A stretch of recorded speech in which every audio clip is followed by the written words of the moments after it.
प्रश्न है रामधारी सिंह दिनकर का लिखित जो निबंध है अर्धनारीश्वर से, वो पहला प्रश्न है अर्धनारीश्वर शीर्षक निबंध में शंकर और पार्वती का किस प्रकार का रूप का वर्णन किया गया है, वर्णित है। तो आप सब जानते होंगे आदर्श, यथार्थ, कल्पित या वास्तविक। तो सही जवाब ही हो जाएगा इसका आपका सी, कल्पित रूप है।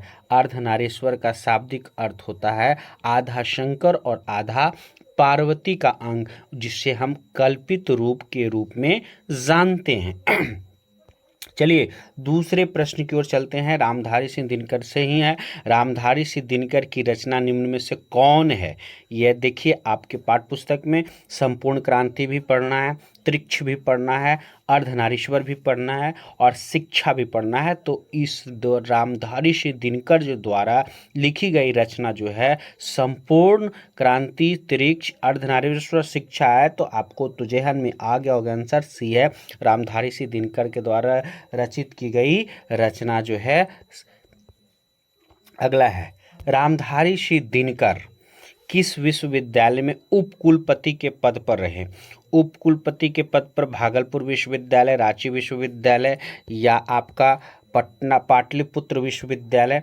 तो सही जवाब हो जाएगा आपका 3 का ए, भागलपुर विश्वविद्यालय में ये आपका कुलपति रह चुके हैं। चलिए लंबा लंबा सा क्वेश्चन है, ध्यान दिया जाए। अर्धनारीश्वर शीर्षक पाठ हिंदी साहित्य की कौन सी विद्या है? रेखा चित्र, निबंध, जीवनी या आत्मकथा। तो अर्धनारीश्वर शीर्षक पाठ हिंदी साहित्य की कौन सी विद्या है? रेखा चित्र, निबंध, जीवनी, आत्मकथा। तो इसका सही जवाब आपका हो जाएगा बी। पहले ही बताए कि अर्धनारीश्वर जो है आपका निबंध है जो शंकर और पार्वती का कल्पित रूप के बारे में वर्णित किया गया है। अर्धनारीश्वर बड़ा ही शानदार निबंध है रामधारी सिंह दिनकर द्वारा, जिसमें हम सबों को नारी के बारे में, नारी के अधिकार के बारे में बहुत ही सुंदर तरह से वर्णन किया है। चलिए आगे इन्हीं के जन्मदिन के बारे में भी देखेंगे। रामधारी सिंह दिनकर का जन्म कब हुआ था? 22 सितंबर 1907 ईस्वी, 23 सितंबर 1908 ईस्वी, 24 सितंबर 1909 ईस्वी, 25 सितंबर 1910 ईस्वी। तो सही जवाब हो जाएगा आपका 5 का बी, 23 सितंबर 1908 ईस्वी। चलिए अगले प्रश्न की ओर हम लोग चलेंगे। छठा प्रश्न है रामधारी सिंह दिनकर का जन्म कहाँ हुआ था? इटारसी मध्य प्रदेश, ढाका बांग्लादेश, लम्ही वाराणसी, सिमरिया बेगूसराय। तो सही जवाब हो जाएगा आपका रामधारी सिंह दिनकर आपका बिहार के रहने वाले एक बहुत बड़े कवि के रूप में जाने जाते हैं, जिनको हम आप रामधारी सिंह दिनकर को राष्ट्र कवि का दर्जा भी दिया गया है। इसका करेक्ट आंसर डी हो जाएगा, सिमरिया बेगूसराय रामधारी सिंह दिनकर जी का जन्म हुआ, जो आपका बिहार का ही है, जिन्हें राष्ट्र कवि का दर्जा मिला हुआ है। रामधारी सिंह दिनकर शानदार कवि है, समझ गए। आगे देखा जाए आपका प्रश्न है ये कि 8 नंबर, दिनकर किस युग के कवि थे? यानी दिनकर जी किस युग के कवि थे? द्विवेदी युग के, छायावादी युग के, छायावादोत्तर युग के या भारतेंदु युग के? तो सही जवाब इसका होगा छायावादोत्तर युग के, सी इज करेक्ट आंसर। चलिए आगे ध्यान दिया जाए। दिनकर के माता पिताजी का नाम बताएं। गंगा देवी एवं प्रेम कुमार सिंह, सजीवम्मा एवं नारायण जिद्दू, विद्यावती देवी एवं सरदार किशन सिंह या मनरूप देवी एवं रवि सिंह। तो सही जवाब हो जाएगा 9 का डी हो जाएगा आपका मनरूप देवी माता जी का नाम और पिताजी का नाम रवि सिंह है। रामधारी सिंह दिनकर जी का परिवार में माता पिता का नाम। देखिए 10 नंबर क्वेश्चन है दिनकर जी से ही संबंधित दिनकर जी की पत्नी का क्या नाम था? श्यामावती देवी, प्रभावती देवी, कस्तूरबा या प्रेमावती देवी। तो 10 नंबर का आपका ए आंसर हो जाएगा। दिनकर जी की पत्नी का जो नाम है श्यामावती देवी ही थे। चलिए ए आंसर इज करेक्ट। चलिए अगले प्रश्न की ओर चलेंगे। 11 नंबर प्रश्न है दिनकर जी को निम्न में से कौन सा पुरस्कार दिया गया था? पद्मश्री, पद्म भूषण, पद्म विभूषण या पद्म। तो 11 का आपका बी हो जाएगा पद्म भूषण। चलिए अगला प्रश्न है 12 नंबर देखा जाए। 12 नंबर देखा जाए प्रश्न, 12 नंबर प्रश्न देखा जाए। 12 नंबर प्रश्न है, रामधारी सिंह दिनकर की काव्य कृति कौन नहीं है? साकेत, यशोधरा, प्रणभंग, रेणुका, हुंकार, रसवंती, कुरुक्षेत्र, या आपका रश्मिरथी, कोमलता और कवीस, हारे को हरिनाम, नील कुसुम, उर्वशी, परशुराम की प्रतीक्षा। तो इनमें से रामधारी सिंह दिनकर का काव्य कृति कौन नहीं है? तो सही जवाब आपका 12 का ए होगा। इसमें 12 का ए होगा। और बाकी जो है प्रणभंग, रेणुका, हुंकार, रसवंती, कुरुक्षेत्र, ये सब इनका लिखा हुआ। रश्मिरथी भी है, कोमलता और कवीस, हरे को हरिनाम, नील कुसुम, उर्वशी, परशुराम की प्रतीक्षा, ये सब रामधारी सिंह दिनकर का लिखा हुआ है। बाकी साकेत और यशोधरा इनका लिखा हुआ कृति नहीं है। चलिए अगले प्रश्न की ओर देखेंगे ध्यान से। 13 नंबर प्रश्न, रामधारी सिंह दिनकर की गद्य कृतियां कौन नहीं है? मिट्टी की ओर, अर्धनारीश्वर, संस्कृति के 4 अध्याय, आषाढ़ का दिन, काव्य की भूमिका, शुद्ध कविता की खोज, वट पीपल, दिनकर की डायरी। तो आपका इसका सही आंसर हो जाएगा आषाढ़ का दिन इनका लिखा हुआ कृति नहीं है, बाकी सारी कृतियां इनकी ही लिखी हुई है। चलिए बहुत सुंदर प्रश्न है, किसने कहा नारी की पराधीनता तब आरंभ हुई है जब मानव जाति ने कृषि का आविष्कार किया, जिसके चलते नारी घर में और पुरुष बाहर में रहने लगे?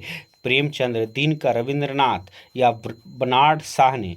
तो सही जवाब 14 का हो जाएगा आपका बी, दिनकर जी ने ही कहे हैं, क्योंकि यही कहे हैं कि नारी की पराधीनता तब आरंभ हुई जब मानव जाति ने कृषि का आविष्कार किया, जिसके चलते नारी घर में पुरुष बाहर में रहने। सच पूछा जाए, जब से हमारा नवपाषाण काल में कृषि का विकास हुआ तब से ही नारी की पराधीनता दुनिया में देखने को मिल रहा है, और आज तक नारी पुरुष के क्या है, गुलाम बनकर जी रही है। आज भी अपने हक और अधिकार के लिए पुरुष के छत्र छाया में ही महिला पल रही है, जो एक समाज का विडंबना है। उन्हें भी हक और अधिकार है जो समाज में साथ साथ चल सके। अगर कहा जाए तो अगर भारत में नारी और पुरुष कंधे से कंधे मिलाकर के अगर भागीदारी बढ़िया तरीके से किया जाए तो भारत वो दिन दूर नहीं रहेगा, 2, 4, 5, 7 साल में ही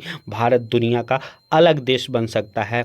इसलिए दिनकर जी का सोच कितना सुंदर था, जिसने कहा नारी की पराधीनता तब जब से प्रारंभ हुई। नारी को पराधीन बनाकर नहीं रखना चाहिए समाज को, लेकिन नारी को क्या बोला जाए, नारी को जो है पराधीनता स्वीकार पुरुष के द्वारा कर ही गया है, और आज तक वह शोषण का शिकार पुरुष प्रधान समाज का है। ये हम लोगों को सोचना चाहिए। चलिए इसका सही आंसर हो जाएगा दिनकर जी का। चलिए आगे आगे प्रश्न देखेंगे और बहुत सारी बातों को हम लोग समझेंगे। किसकी रचनाकार की पंक्तियां हैं? किस रचनाकार की पंक्तियां हैं? नारी सुगंध है, नारी पुरुष की बाह पर झूलती हुई जूही की माला है। देखिए प्रेमचंद्र, अज्ञे, मोहन राकेश, रामधारी सिंह दिनकर ये नारी के बारे में बताए हैं। पुरुष प्रधान समाज नारी को कहता है नारी सुगंध है, नारी पुष्प की बाह पर झूलती हुई जूही की माला है। ऐसा कोमलता के लिए भाव प्रदर्शित करके नारी को पराधीन बना दिया गया ऐसे वाक्यों के द्वारा, और ऐसे वाक्यों का ठोस विरोध हमारे रामधारी सिंह दिनकर जी कहे हैं। इससे हमें सबक लेना चाहिए हर महिलाओं को कि कम से कम हम अपने हक और अधिकार को आगे से आगे ले जाएं, और हर स्तर पर हम अपनी बाधाओं को दूर कर पुरुष के साथ कंधे से कंधे मिलाकर चला जाए। चलिए 15 नंबर का आंसर करेक्ट डी हो जाएगा। चलिए आगे है 16 नंबर, नर और नारी के काम क्या है? नर नारी नर नारी और नर हो गई है। नर कुदाल चलाने वाली बलशाली किसान और नारी का काम अरोचना परोचना है।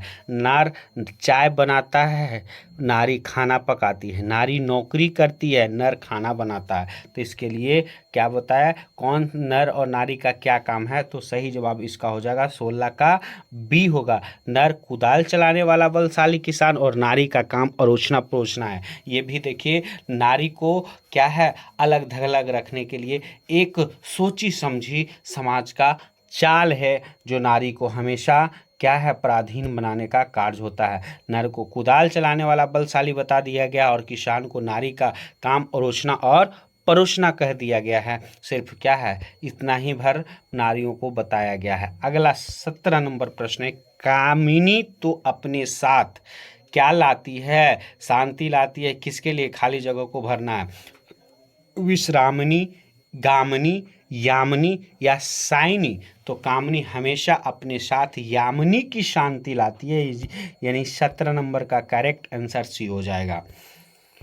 चलिए 18 नंबर प्रश्न देखा जाए, दिनकर को किस गद्य पुस्तक पर साहित्य अकादमी पुरस्कार मिला था? दिनकर जी कौन सी कृति लिखी थी, कौन सी पुस्तक लिखे थे जिन पर इन्हें साहित्य अकादमी, जो साहित्य अकादमी है ना बच्चा, वो साहित्य के क्षेत्र में सबसे बड़ा पुरस्कार के रूप में जाना जाता है। अर्धनारीश्वर, शुद्ध कविता की खोज, संस्कृति के 4 अध्याय या दिनकर की डायरी? तो 18 नंबर का आपका सी हो जाएगा। संस्कृति के 4 अध्याय दिनकर के द्वारा लिखा गया साहित्य अकादमी पुरस्कार इसी पुस्तक पर मिला था। 19 नंबर क्वेश्चन से देखा जाए, दिनकर को किसका पुरस्कार पर भारतीय ज्ञानपीठ पुरस्कार मिला था? हुंकार, रश्मिरथी, कुरुक्षेत्र, उर्वशी। हुंकार, रश्मिरथी, कुरुक्षेत्र, उर्वशी। 19 नंबर का सही जवाब हो जाएगा। दिनकर को काव्य पुस्तक में भारतीय ज्ञानपीठ पुरस्कार उर्वशी इनका बहुत ही शानदार कृति है। इन्हीं के लिए इन्हें भारतीय ज्ञानपीठ पुरस्कार से सम्मानित किया गया था। किसको? आपका रामधारी सिंह दिनकर का। 20 नंबर क्वेश्चन से देखा जाए, दिनकर की कविता का कौन सा गुण नहीं था? ओज, मसृणता, पौरुष, प्रभावपूर्ण वाग्मिता? तो सही जवाब आपका 20 का बी हो जाएगा। मसृणिता ही इसका गुण नहीं था। चलिए अगले प्रश्न की ओर चलेंगे। प्रश्न ये है कि किस पाठ में कहा गया, प्रत्येक पत्नी अपने पति को बहुत कुछ उसी दृष्टि से देखती है जिस दृष्टि से लता अपने वृक्ष को देखती है? देखिए ये प्रश्न बहुत बड़ा है, लेकिन ये प्रश्न का अक्सर 4 नंबर का व्याख्या भी दिया जाता है आपको। सब्जेक्टिव प्रश्नों में, हिंदी के प्रश्नों में 4 नंबर का व्याख्या भी दिया जाता है ये प्रश्न। इसे हमेशा ज़हन में रखने का प्रयास कीजिए। और इसका व्याख्या भी आता है, प्रत्येक पत्नी अपने पति को बहुत कुछ उसी दृष्टि से देखती है जिस दृष्टि से लता अपने वृक्ष को देखती है। तो इसको अगर व्याख्या करने के लिए आए तो सबसे पहले हमें लिखना है, प्रस्तुत पंक्तियां हमारे पाठ पुस्तक दिगंत भाग 2 से लिया गया है और ये शीर्षक जो है आपका अर्धनारीश्वर, जिसके लेखक रामधारी सिंह दिनकर है। और फिर पैराग्राफ चेंज करके इसको, इसका सार्थक अर्थ लिख करके फिर अंत में इस भाव का क्या कवि कहना चाहता है, इस प्रकार से हम इस पंक्ति का व्याख्या भी कर सकते हैं। चलिए इस प्रश्न का ऑब्जेक्टिव देखते हैं। किस पाठ में कहा गया, प्रत्येक पत्नी अपने पति को बहुत कुछ उसी दृष्टि से देखती है जिस दृष्टि से लता अपने वृक्ष को देखती है? तो इसका सही जवाब हो जाएगा प्यारे बच्चा 21 नंबर का। आप तो समझ गए होंगे कि ये अर्धनारीश्वर से है। चलिए आगे बढ़ते हैं। अगला प्रश्न है 22 नंबर, किस पाठ में कहा गया जिस पुरुष में नारीत्व नहीं है अपूर्ण है? देखिए जिस समय हमारा समाज का विकास हुआ था उस समय नर और नारी की प्रधानता नहीं है। समाज जिस प्रकार से आदि मानव हुआ करता था तो दोनों ताकतवर होता था, दोनों क्या है, हिंसक पशुओं को मारकर अपने अपने भोजन की व्यवस्था करता था। जिस समय आदि मानव था वहाँ पे मानव क्या है, नर और नारी की गिनती नहीं होती है। लेकिन जैसे ही मानव की सभ्यता का विकास हुआ, नारी को अलग बैठा दिया और नर को अलग बैठा दिया। देखिए कितना सुंदर बात हमारे कि दिनकर जी का ये कृति लिखा हुआ है, किस पाठ में कहा गया जिस पुरुष में नारीत्व नहीं अपूर्ण है, और सही बात है, जिसमें नारीत्व का गुण नहीं है, जिसमें वो अपूर्ण है, मानव नहीं अपूर्ण है, नर और नारी दोनों एक साथ ही है, तो कहा जाए इस परिवेश में पुरुष और नारी को नारीत्व होना चाहिए, अपूर्ण है। अगर नारी में पुरुष का गुण है और नारी में पुरुष का गुण है, और पुरुष का गुण अगर नारी में देखा जाए, तभी एक मानव पूर्ण रूप से जाना जाता है, अन्यथा ये अपूर्णता के रूप में जाना जाता है। तो इसका सही आंसर आपका बी होगा, आपका अर्धनारीश्वर। हाँ, अगले प्रश्न की ओर देखेंगे। 23 नंबर प्रश्न, 23 नंबर प्रश्न देखा जाए, 23 नंबर प्रश्न बड़ा शानदार है, ध्यान दिया जाए। किस पाठ की पंक्ति कामनी तो अपने साथ ही यामिनी की शांति लाती है, तो ये सही जवाब हो जाएगा आपका प्रगति और समाज, सिपाही की माँ, शिक्षा या अर्धनारीश्वर। जैसा कि इस प्रश्न को हम पिछले कुछ प्रश्न में देखे, यामिनी अपने साथ क्या लाती है, तो कामनी अपने साथ हमेशा यामिनी की शांति लाती है। तो ये चैप्टर जो है आपका अर्धनारीश्वर से डी इज करेक्ट आंसर। चलिए अगला प्रश्न हम लोग देखेंगे। 24 नंबर, किसने कहा जब पुरुष नारी का गुण लेता है तो वह देवता बन जाता है, किंतु नारी जब नर के गुण सीखती है तो वह राक्षसी हो जाती है। ऐसा प्रेमचंद्र कहे, अज्ञे जी कहे, दिनकर जी कहे, जैनेन्द्र कहे। देखिए कितना सुंदर बात बताया है कि जब पुरुष नारी का गुण लेता है तो वह देवता बन जाता है, किंतु नारी जब नर के गुण सीखती है तो वह राक्षसी हो जाती है। ये वाक्य सुटेबल नहीं देता है, लेकिन कुछ विचारकों और लेखकों ने ऐसे नारी के प्रति अवहेलना वाले शब्दों का प्रयोग किया है, जिसमें आपका सी आ जाएगा। इसका किसने कहा जब पुरुष नारी का गुण लेते, पुरुष की प्रधानता को, नारी की प्रधानता को बताने के लिए इस प्रकार से दिनकर जी ऐसे शब्दों का प्रयोग किया है। ये सही जवाब आपका सी हो जाएगा, दिनकर जी। चलिए 25 नंबर क्वेश्चन से देखेंगे। संसार में आज पुरुष और स्त्री क्या है? सर्वत्र पुरुष पुरुष और स्त्री स्त्री, पुरुष दबंग और स्त्री तृष्णा है, पुरुष तृष्णा और स्त्री पुरुष युक्त है, या स्त्री पुरुष पर शासन करना चाहता है। तो इसका सही जवाब, संसार में आज पुरुष, सर्वत्र पुरुष पुरुष है और स्त्री स्त्री है, यही होना भी चाहिए। कितना सुंदर वाक्य बताया है। और आज का अंतिम प्रश्न अर्धनारीश्वर का है। जिस पुरुष में नारीत्व नहीं है वो क्या होता है? संपूर्ण है, अपूर्ण है, अधूरा है, अर्धपूर्ण है। तो जिस पुरुष में नारीत्व नहीं है बच्चा, वो तो अपूर्ण है, क्योंकि पहले हम ही आप लोग पढ़े इसमें कि नारी का गुण, नर और नारी का दोनों का गुण होना एक दूसरे में बहुत ज़रूरी है। नारी तो तभी कहलाता है, मानवता तभी कहलाता है, क्योंकि दोनों का होना तभी इन संसार का जन्म हो सकता है। इसलिए नर और नारी एक दूसरे में अनुनाश्रय संबंध है।